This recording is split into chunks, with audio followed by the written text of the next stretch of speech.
Hi, everyone, and welcome to Shine Chats. I am Seema Bhansali, Executive Director of Corporate Affairs at Henry Schein.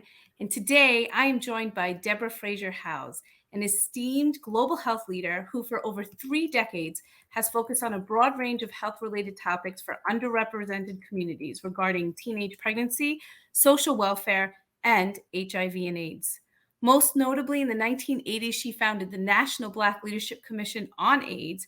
She has held advisory roles with two U.S. presidents and has received the Scroll of Merit Award from the National Medical Association.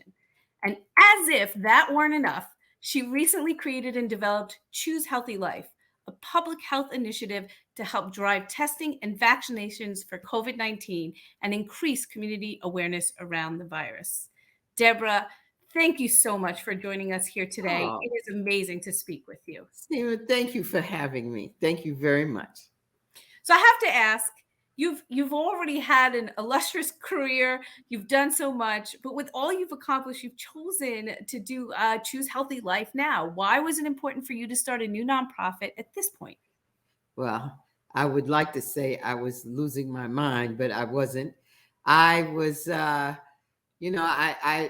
I think that all the work that I've done up until this moment in teenage pregnancy and HIV and AIDS and founding organizations, and then working in industry at Orashore Technologies as part of the executive team as a senior vice president for government and external affairs, and then getting to this point where I decided to retire, that I sat in my home in retirement, preparing to go to seminary, and watched as they were putting black body bags into the back of freezer trucks, and knowing that these were my people in these bags, and these were people of color. And it almost killed me. And I decided to get up and do something about it. That people have, people are running around here with PhDs, and I have a GSD, get stuff done. So I decided that I was going to get up and get stuff done, and carry my GSD with me. And I wrote a proposal and went to Quest Diagnostics and got $4.7 million to fund 50 churches in 5 cities to have full-time public health navigators on the ground to do the work in the community that needed to be done. Okay, so I love your GSD. I'm definitely going to use that because Please. on your website it says when white America gets a cold, Black America gets pneumonia. Yes. So tell me a little bit about that and a little bit about the goals and objectives for Choose Healthy Life. Well, we've suffered from all kinds of issues and people doing the wrong thing to communities of color around public health and health in general. One of the barriers that we had when we first started this, and with AIDS, so AIDS is a good lesson. Misinformation, communities that were mistrustful of the public health service. People talked about the Tuskegee experiment and not wanting to be a part of anything that they saw as factual or truth coming from the public health community. And that is not good for us. That tends to put us in the back seat, or makes us arrive too late. And one of the goals of Choose Healthy Life was to ensure that there was a public health infrastructure on the ground in the church, a professional one, that we would train people that were certified to go out and do the kinds of public health canvassing, talking to the community, setting up vaccination sites, setting up testing sites, and getting stuff done. So that was the first goal. The second goal is to address the health disparities put us here in the first place. And most importantly is the three-legged stool of obesity, hypertension, and diabetes. We've had these maladies for so many decades, and everybody talks about them, but nobody does anything about them. Everybody sort of meets them and it acknowledges that this is what's going on in the community, but it's time to get it done. It's time to end it so that we are not the most vulnerable people every time that there's a pandemic or epidemic in the United States. Yeah, and I think this pandemic has really laid bare the inequities that existed, and Oh, it absolutely. cost lives, right? This isn't something that we can afford to go back to, normal and what it was, right? I think there's less. We can never go back to normal because we died in normal. I think that I discussed this with you. We died there. So going back there is unacceptable. We have to go forward, and we have to go forward. We have to choose healthy life, and we have to, and as part of choosing healthy life, which comes out of Deuteronomy, by the way, in the Bible, and the passage is Deuteronomy 30:19. Choose life so that thou and thy seed may live. And it is a message to our community that you have the power to choose life over death. So all of these other maladies that we have the power to deal with diabetes, to deal with hypertension, to deal with obesity, and we're going to have to take that on. But we also have to recognize, and everyone else has to respect the fact that we have been inundated with some really terrible practices, from Tuskegee to blankets that had smallpox to you name it. Communities of color have been through it, and we have to recognize that that has created a barrier of communications. And these hesitancies that you see around vaccines and other issues are all a result of those things. Centuries of them, 400 years of it, back to slavery. So we have to acknowledge that, and we have to meet people where they are and help them to evolve from that space. Yeah, I love what you said about power, because I think that's what your messaging is all about, right? People are empowered to choose a healthier life, to make better decisions, even in the backdrop of some of these horrible atrocities that were kind of brought to the community.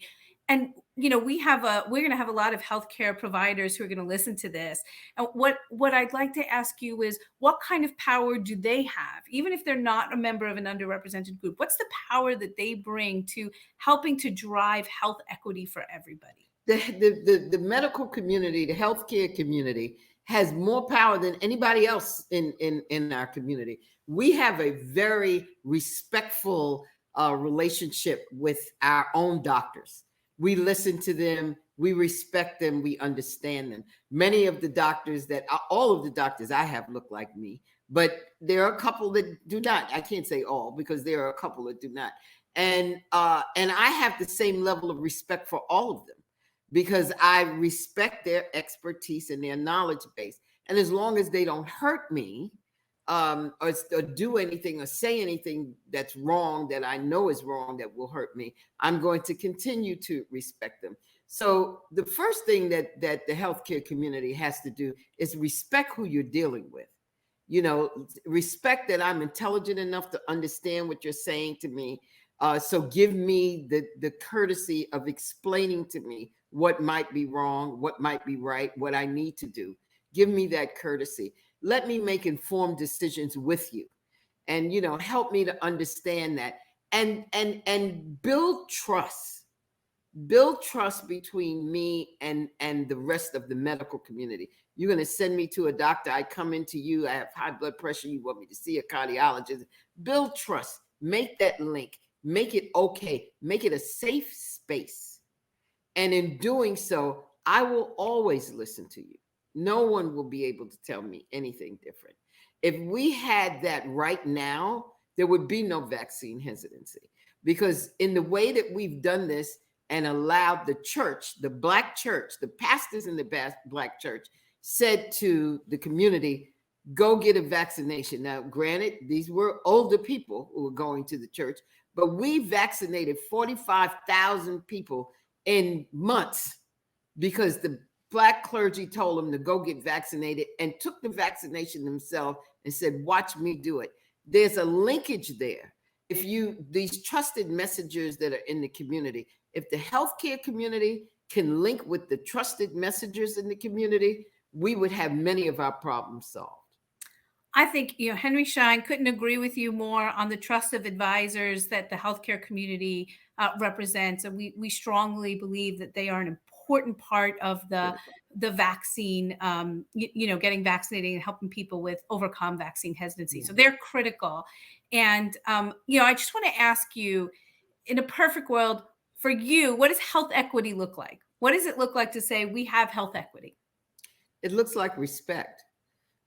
It looks like anything that you can get on Park Avenue in New York, you can get on 125th Street in Harlem. Anything that I can get from NYU or UCLA or UC Berkeley, I can get at the University of the corner of Lenox Avenue, the other UCLA. I want there to be a world where everybody gets equal care, and whatever that looks like.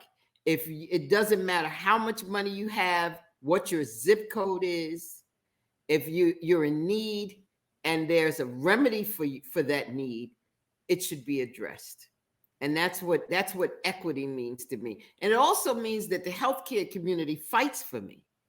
The doctors fight for me, the policymakers fight for me, the public health community fights for me, the Henry Shines of the world fight for me to have my rightful place, fight for my life because I'm worth it. Deborah, that is probably one of the best definitions of health equity I have ever heard. It's holistic. It brings in all the partners that can help drive better outcomes for each and every one of us. I'm thrilled to have been able to speak with you today. I felt And like I'm it went by thrilled to so talk to fast, you. but we are looking forward to talking to you again. And for everybody listening, we will see you next time on Shine. Absolutely. Thank you. Thank you, everybody. Thank you for having me, Seema. Thank Bye you. bye.